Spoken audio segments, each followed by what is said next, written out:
pertanyaan rakyat Indonesia yang non relawan Jokowi. Tapi relawan-relawan sekarang ini yang begitu gigih membela Pak Jokowi, ini kan relawan-relawan remah-remah roti kan? Maksudnya?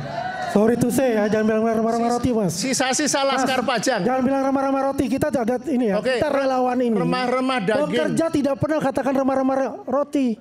Nah, kemudian beberapa data-data dokumen SOP, kemudian juga data-data yang lain itu mereka bilang kami tidak mempunyai. Alasannya? Tidak ada alasan bahwa mereka tidak punya SOP itu. Kan kemarin UGM sama sekali tidak punya salinan ijazah Pak Jokowi? Tidak bilang begitu. Kalau salinan ijazah dikuasakan ke Polda Metro Jaya. Sudah tidak ada di UGM saat ini? Tidak. Jadi UGM tidak punya bahkan salinannya, itu yang mengherankan kami. Nah, ketika jawabannya yang begitu unik, kami kemudian mengajukan sesuai prosedur keberatan. Kita kirimi surat lagi. Kami antara lain minta bukti penyerahan dokumen itu ke Polda Metro Jaya. Antara lain sambil tetap meminta dokumen yang lain. Nah, kami mendapat surat jawaban yang menarik.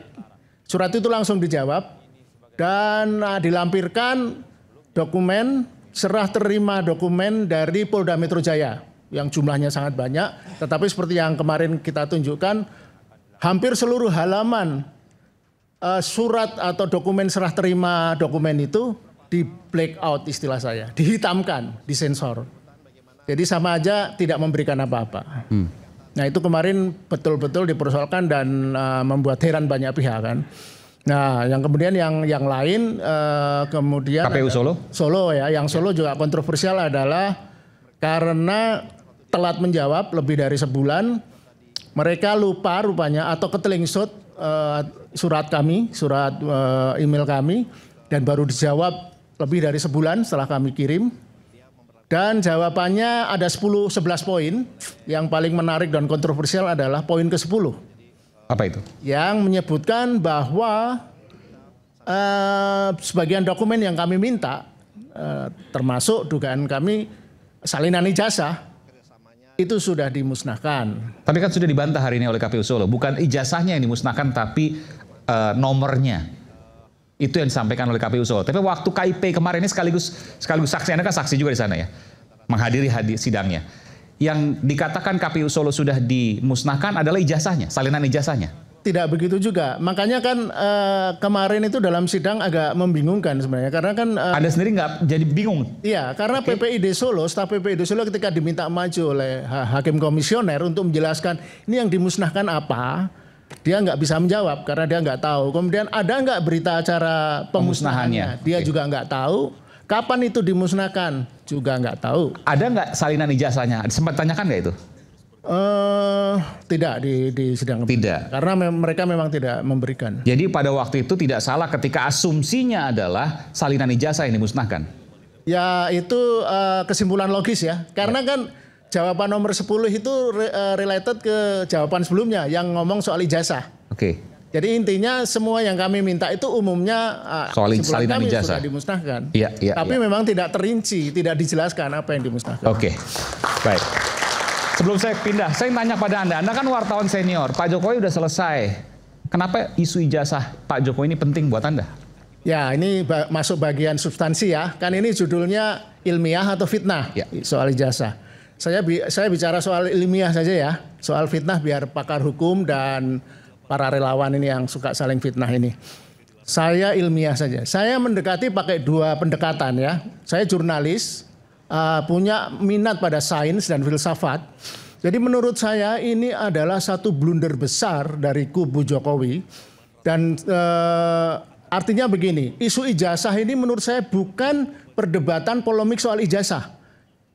Tapi ada meta perdebatannya. Di balik perdebatan itu sebenarnya adalah pertarungan antara kubu keterbukaan melawan kubu ketertutupan. Maksudnya? Atau kubu kerahasiaan. Oke. Ya karena yang satu ingin membuka, Roy Suryo CS ingin membuka misteri ijazah itu, sementara kubu Jokowi ingin menutup, setidaknya menutup di hadapan publik luas.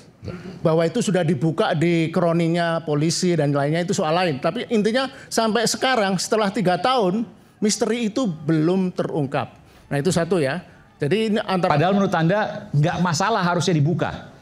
Seperti Pak Arsul misalnya. Gini Bung, kejujuran itu kan sederhana. Kalau Anda dituduh dan Anda tidak merasa melakukan kesalahannya, tunjukkan aja bukti-bukti bahwa Anda tidak salah.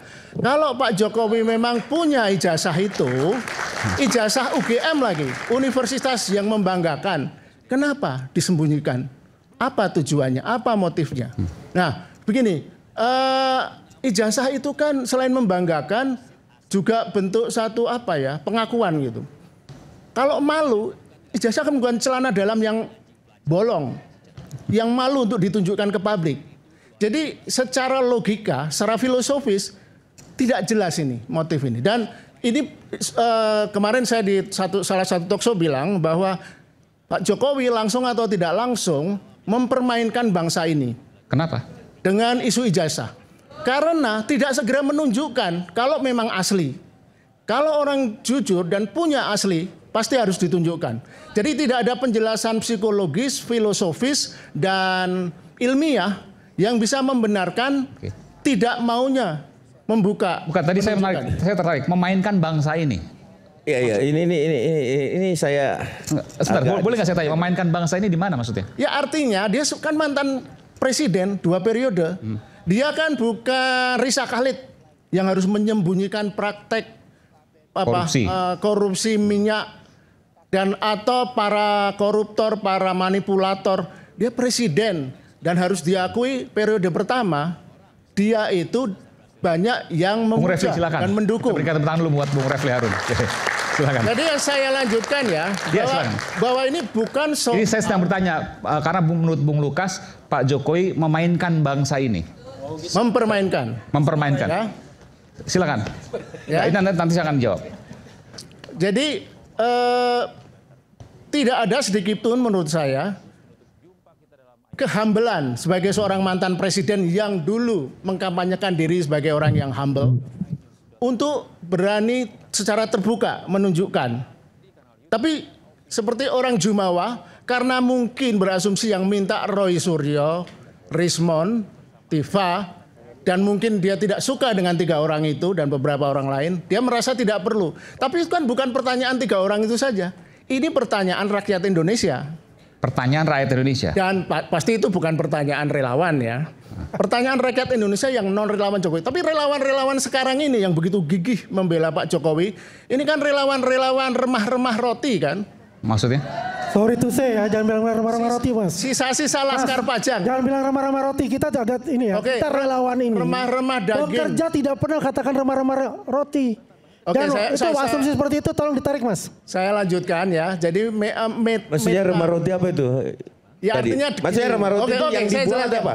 Jadi dulu kan saya tahu karena lingkungan milieu saya, pergaulan sosial politik saya itu juga dulu pendukung Jokowi semua. Saya tidak pernah jadi relawan ya, tapi lingkungan pergaulan saya, aktivis, wartawan itu memang mendukung Jokowi saat itu. Vis-a-vis Prabowo. Karena asumsinya itu tadi. Jokowi mengkampanyekan diri, merakyat, sederhana, jujur, dan kita semua terbuai. Karena untuk pertama kali di Indonesia ada rakyat biasa bisa menduduki posisi presiden. Nah kita semua senang waktu itu. Jadi saya kira 5 tahun pertama oke lah ya, ada sedikit apapun tapi masih oke waktu itu. Nah kemudian kembali soal meta diskusi itu tadi ya. Jadi enggak, saya tertarik karena pernyataannya agak serius menurut saya. Memainkan bangsa ini itu harus dijelaskan, jangan sampai kemudian terkait dengan analisis filosofis, kan kita mau diskusi ilmiah. Ya Bang Eman ya, ini harus menjelaskan kepada publik secara jelas. Urusan fitnah nanti. Karena ini juga sudah menyangkut dari dikatakan remah-remah perjuangan kita ini. Ya. Tadi saya bilang, kan tadinya jumlah jangan bicara gitu karena Anda ini juga sorry to say, walaupun beliau ini adalah senior jurnalis, ya kita juga baru tahu ini ada muncul, ya. Justru itu, kenapa saya selama ini tidak muncul? Saya tertarik kok bisa ada situasi kayak gini. Kalau jurnalis remah-remah penjelasannya begini. Kapan Anda tertarik kepada ijazah Pak Jokowi? Tadi April baru kan? Berarti baru karena Anda sebelumnya kan belum ada untuk itu. Iya. Padahal 2020 ya Roy Suryo itu 24 Februari, 25 Februari sudah melaksanakan itu. Ya kan? Ini kan geger-gegerannya ini kan 2025. Ini terlepas dari Bang Roy Suryo dia. Jadi kan saya mau menarik benang merahnya itu. Ya, Terus terang aja kalau Mang Saiman tahu, kalau kita mungkin relawan nggak ada tahu, tapi kita tergelitik dikatakan bahwa perjuangan kita makanya ini saya jelasin hanya kenapa saya buat remah-remah, karena kan, ya dulu pada awalnya organisasi relawan Jokowi itu kalau tidak salah tercatat sampai 3.000 organisasi relawan. 2.800. Oke, mirip ya. Oh, saya melebihkan dikit. Oke, 2.800. Sekarang masih berapa yang begitu fanatik seperti Anda punya data? Kita ada data. Berapa? Kita ada. Pokoknya setengah lebih. Makanya saya disebut remah-remah, kalau tadinya roti tawar itu banyak, sekarang tinggal dikit, itu poinnya. Loh, bagaimana Anda mengatakan bahwa itu tinggal dikit ya? Ini ya coba catatan ya, beliau sudah step down. Kenapa semua relawan Jokowi, Prabowo, Gibran ya, bukan hanya Jokowi, Prabowo, Gibran. Ini kita tetap solid untuk itu. Karena kita punya tujuan mulia untuk itu. Oke, bukan hanya yang dikatakan ya oleh Pak Lukas ya dengan teman-temannya yang dulu mengatakan bahwa saya ini pendukung Jokowi. Sekarang saya pengkhianat Jokowi. Bisa saya katakan itu? Benar kan? Saya katakan itu. Karena Anda mengatakan remah-remah roti buat kita. Dunia saya bukan dunia. Nah, kalau Anda adalah dunia jurnalis, party cover both side.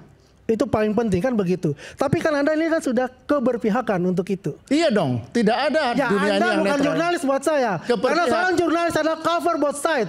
Selalu di tengah-tengah untuk mengatakan itu. Keberpihakan pada norma, prinsip, dan kebenaran. Dari mana Anda bisa mengatakan norma, prinsip, kebenaran? Ya. Kalau itu belum dicek di pengadilan.